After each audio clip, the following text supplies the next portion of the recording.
আসসালামু আলাইকুম, সবাইকে অনেক অনেক শুভেচ্ছা জানাচ্ছি আমার আজকের রেসিপিতে।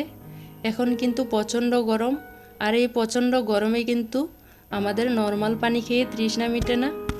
চাইলে এই অসম্ভব স্বাদের পুদিনা লেবুর ড্রিঙ্কসটা তৈরি করে খেতে পারেন। এমনিতেও স্বাস্থ্যের জন্য পুদিনা পাতা অনেক উপকারী।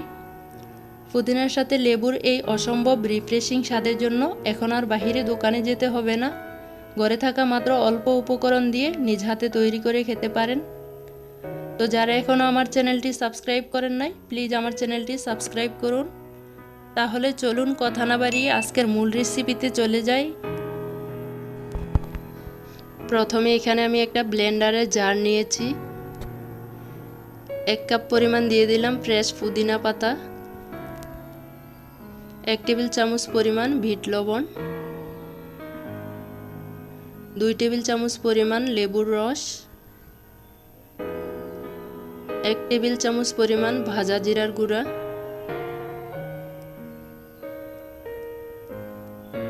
তারপর এখানে দিয়ে দিচ্ছি 3 টেবিল চামচ পরিমাণ চিনি। তো আপনারা মিষ্টি খেতে চাইলে চিনির পরিমাণটা আরও একটু বাড়িয়ে নেবেন।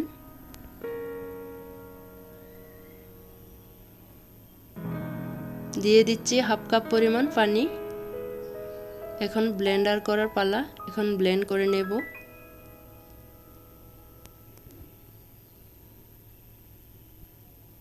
তো 2 থেকে 3 মিনিট ব্লেন্ড করলে হয়ে যাবে।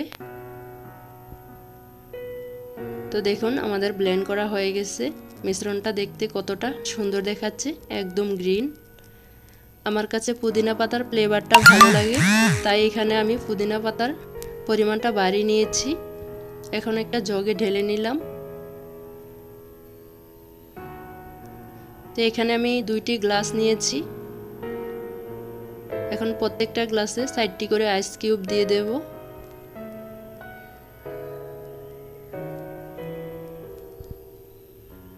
তারপরে পুদিনার মিশ্রণটা অবশ্যই সেঁকে নিতে হবে।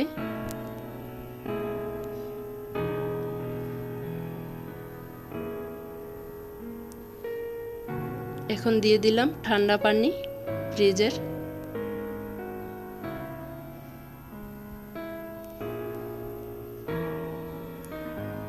তারপরে এখানে দেখতে যেহেতু একটু সুন্দর লাগে, তার জন্য 2টি লেবুর স্লাইস দিয়ে দিচ্ছি।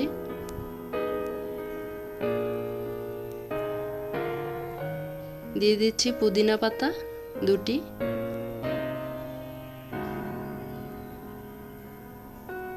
তো আমাদের আজকের পুদিনা লেবুর ড্রিঙ্কস তৈরি হয়ে গেছে। আশা করছি আমার আজকের রেসিপিটিও আপনাদের কাছে ভালো লাগবে। আমার রেসিপি যদি ভালো লেগে থাকে ফ্রেন্ডস এবং ফ্যামিলির সাথে শেয়ার করবেন।